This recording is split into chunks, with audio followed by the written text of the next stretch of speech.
Bonjour à tous et bienvenue pour un nouvel épisode de Cartoon Horror Show. Aujourd'hui, nous allons traiter de 4 histoires juste effrayantes qui se sont passées sur Facebook. Et oui, beaucoup connaissent ce réseau social, mais savez-vous qu'il s'en est passé des choses effrayantes ? Avant que ça commence, je tiens à remercier le sponsor de cet épisode, XP Pen. Pour l'occasion, nous avons créé un petit dessin animé en partenariat avec eux. J'espère vraiment que ça va vous plaire. C'est parti !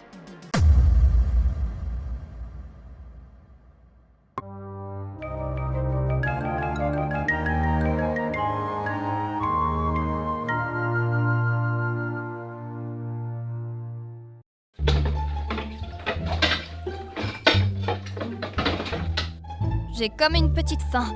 Qu'est-ce que je vais bien pouvoir préparer ce soir pour le dîner ? Mais il est complètement vide !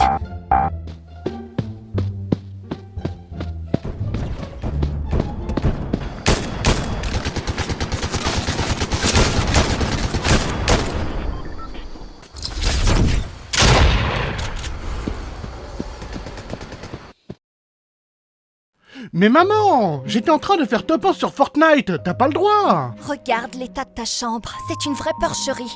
Tu penses rester ici jusqu'à la fin de ta vie ? Mais je suis déjà mort. Il n'y a pas d'excuse. Tu dois vraiment trouver un travail pour subvenir à tes besoins et être indépendant. Bon, d'accord. Il me semble que la Poste recrute en ce moment. Pourquoi tu ne vas pas y postuler ?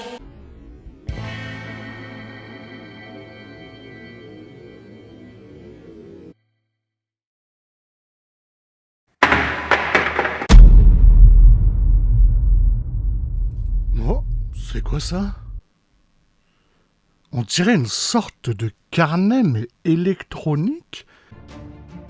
Ça tombe bien, j'avais rien sur moi pour noter les adresses de mes clients. Alors, Sylvie Duchel, de rue des Arbres, Mathieu Gamon, 5 rue du Faubourg,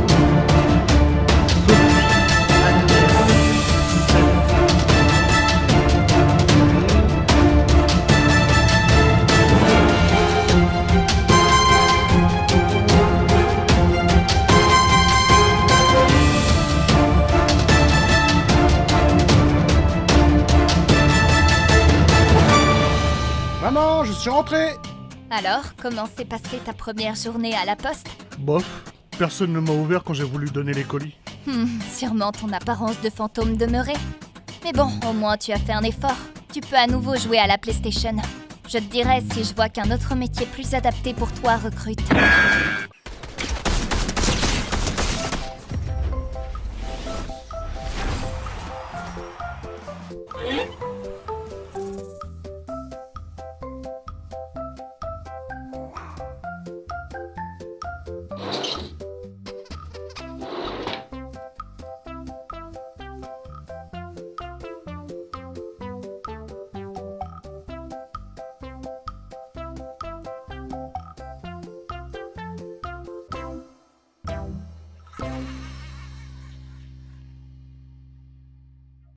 XP Pen fête aujourd'hui ses 18 ans d'anniversaire.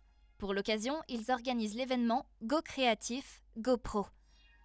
Pour l'occasion, ils offrent des promos allant jusqu'à 48% de réduction sur l'ensemble de leurs tablettes graphiques. Et il y a même des billets d'or pour que la commande soit gratuite. Aussi, il y a actuellement un concours mondial de dessin. En effet, XP Pen offre plus de 2000 € en espèces et aussi des tablettes haut de gamme de la même valeur. De plus, si vous avez déjà un produit XP Pen, vous pouvez participer à l'événement Mon étincelle XP Pen pour gagner un cadeau très mignon. Tous les liens seront en description. Merci à XP Pen d'avoir sponsorisé la vidéo ainsi que le dessin animé. Et également, merci à Gats pour son travail incroyable sur l'animation. Sa chaîne sera également en description. N'hésitez pas à découvrir son univers juste incroyable. Sur ce, installez-vous confortablement. Éteignez vos lumières, vérifiez que vos portes sont bien fermées et c'est parti.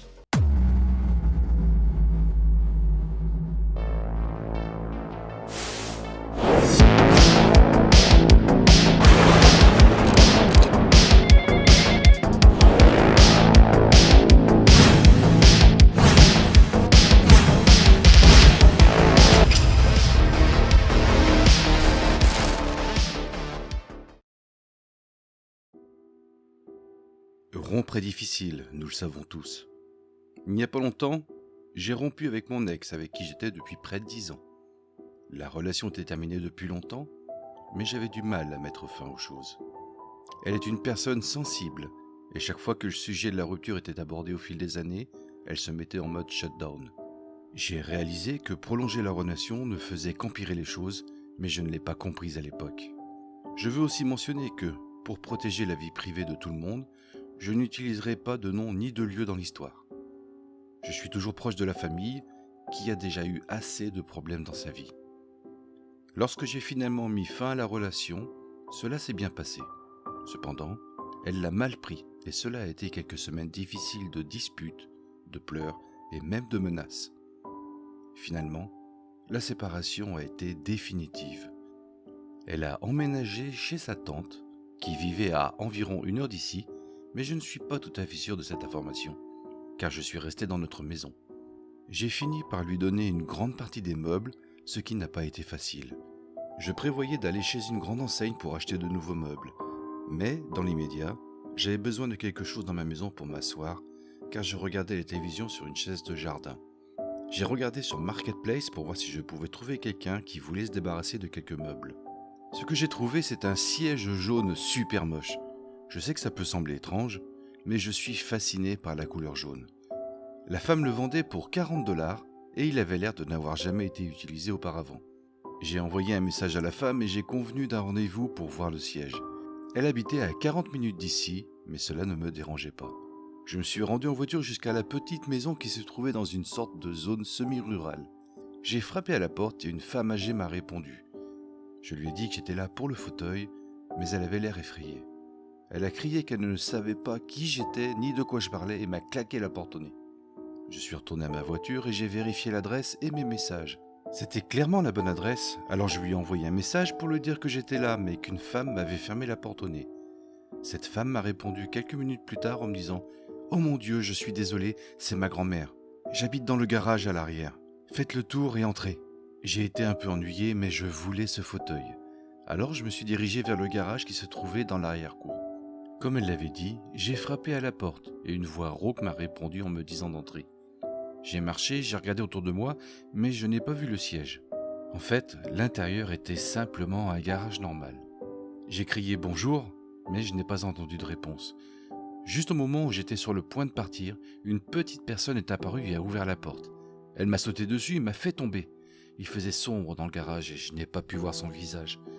Finalement, je l'ai repoussée et j'ai pu me lever. La petite personne s'est enlevée et j'ai vu que c'était mon ex-copine. Je n'en reviens toujours pas, j'étais sidéré et j'ai pu la repousser. Au lieu de courir, je me suis levé et je l'ai grondée. Son ton est passé instantanément d'erratique à pleurs en larmes chaudes. Je me suis approché pour essayer de la calmer, même si j'étais furieux et très confus. Elle pleurait de façon incontrôlable. J'essayais de la calmer et c'est là que ça s'est produit. Elle a sorti un cutter ou quelque chose comme ça et m'a coupé l'épaule. J'ai crié en grimaçant de douleur et j'ai arraché la lame de mon épaule. Je l'ai jetée par terre. J'ai commencé à hurler et pendant les 10 ans où je l'ai connue, je n'avais jamais vu un comportement aussi violent. Elle pleurait de façon incontrôlable et elle essayait de me taillader avec la lame. Heureusement, elle n'y est pas parvenue. J'ai pu me lever et courir jusqu'à ma voiture en criant, puis j'ai appelé la police immédiatement pour leur expliquer ce qui s'était passé. Ils sont arrivés assez rapidement et elle a été arrêtée. Se faire attaquer était horrible, mais voir quelqu'un qui m'est cher être emmené par la police a été incroyablement traumatisant. La femme que j'ai vue monter à l'arrière de la voiture de police n'était pas la même que celle que j'aimais. Je n'arrive toujours pas à croire que son plan a fonctionné. Il n'y avait aucune garantie que je vérifie un jour le marketplace pour les meubles, mais je l'ai fait. Elle savait que je serais attiré par cet affreux canapé jaune et elle avait raison. Elle m'a dit qu'elle emménageait chez sa tante, ce qui était vrai, car sa tante vivait à quelques maisons de cette pauvre femme âgée qui devait faire face aux retombées de toutes ces absurdités. Et la dernière chose que j'ai su, c'est qu'elle avait été transférée quelque part pour être soignée, et je l'aide même à payer une partie de ses factures médicales. Parfois, ce sont les personnes les plus proches de nous qui peuvent nous atteindre le plus. Je ne sais pas ce qui s'est déclenché dans son cerveau et ce qui a fait que m'attaquer lui semblait être une solution. Je me sens très mal pour elle, et j'espère vraiment qu'elle obtiendra toute l'aide dont elle a besoin.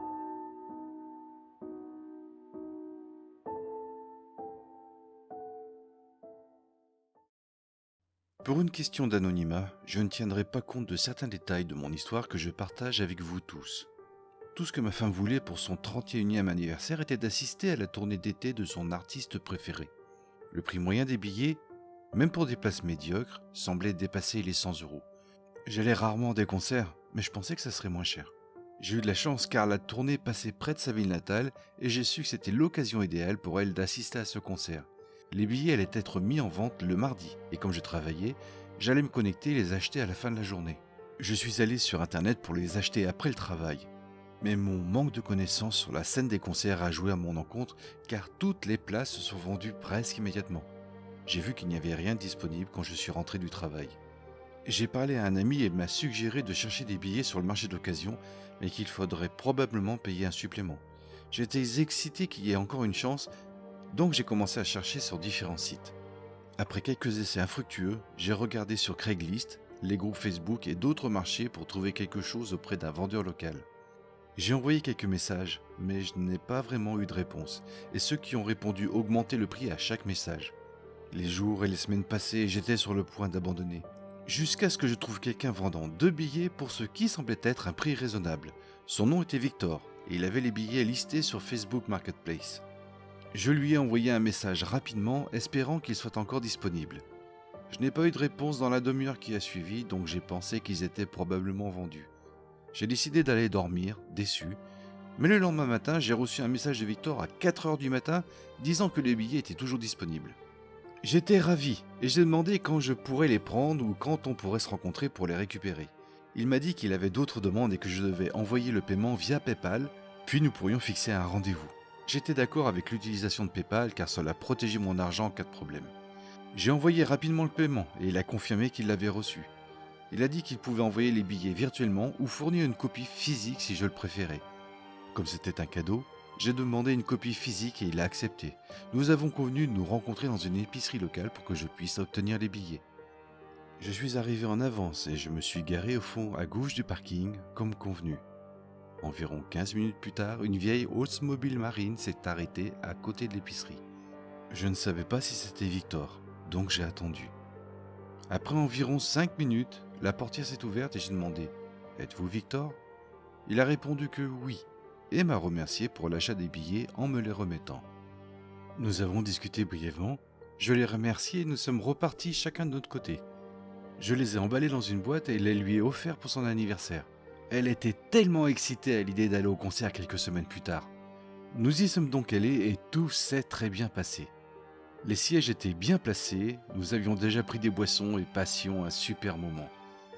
Cependant, pendant l'une des premières parties, environ 15 minutes après le début, j'ai été interpellé par Victor, qui était là aussi. J'étais confus, mais j'ai essayé de rester poli. Il a fait des commentaires étranges tout au long de la soirée, donnant l'impression que nous étions amis et avions planifié de venir ensemble. J'ai essayé d'ignorer ses remarques et de me concentrer sur le concert. Après le concert, ma femme et moi sommes rentrés chez nous.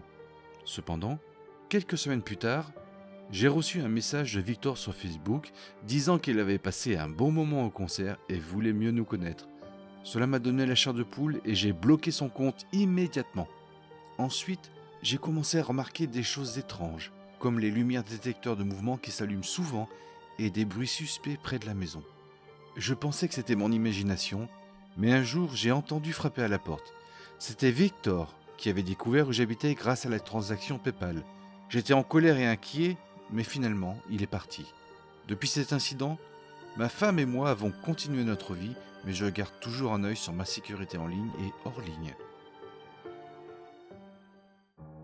L'année dernière, j'ai mis ma table de billard en vente sur Facebook Marketplace. Elle était dans mon sous-sol, en mauvais état, et je ne l'utilisais pas. J'ai posté l'annonce avec un prix assez élevé, sachant que je n'étais pas pressé de la vendre.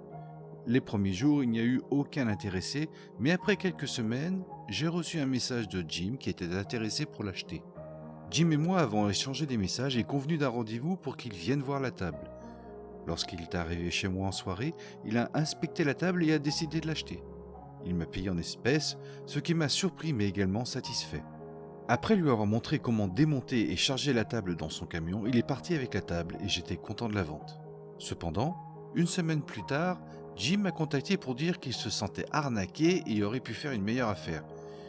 J'ai répondu que je ne reprendrais pas la table et que cela faisait plus d'une semaine qu'il avait acheté. Il a insisté pour récupérer de l'argent, mais j'ai refusé, estimant qu'il aurait dû négocier au moment de l'achat. Les choses ont pris une tournure étrange lorsque Jim est venu chez moi sans avertir, prétendant qu'il avait été arnaqué. Il est reparti après une dispute. Plus tard, ma petite amie a remarqué quelqu'un rôdant autour de ma maison et a aperçu le camion de Jim.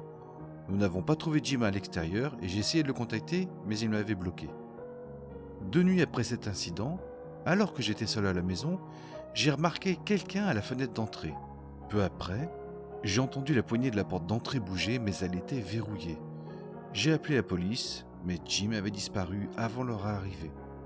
Le lendemain matin, alors que je sortais pour aller travailler, j'ai entendu quelqu'un me suivre et courir derrière moi. J'ai réussi à rentrer chez moi avant qu'il ne m'atteigne. Jim a essayé d'entrer par la porte d'entrée et a frappé à la fenêtre. J'ai rappelé la police et ils sont arrivés rapidement, et Jim était toujours là. Cette expérience m'a profondément perturbé et m'a poussé à arrêter d'utiliser Facebook Marketplace pour le moment. J'ai appris l'importance de protéger ma vie privée en ligne et de rester vigilant face aux interactions avec des inconnus.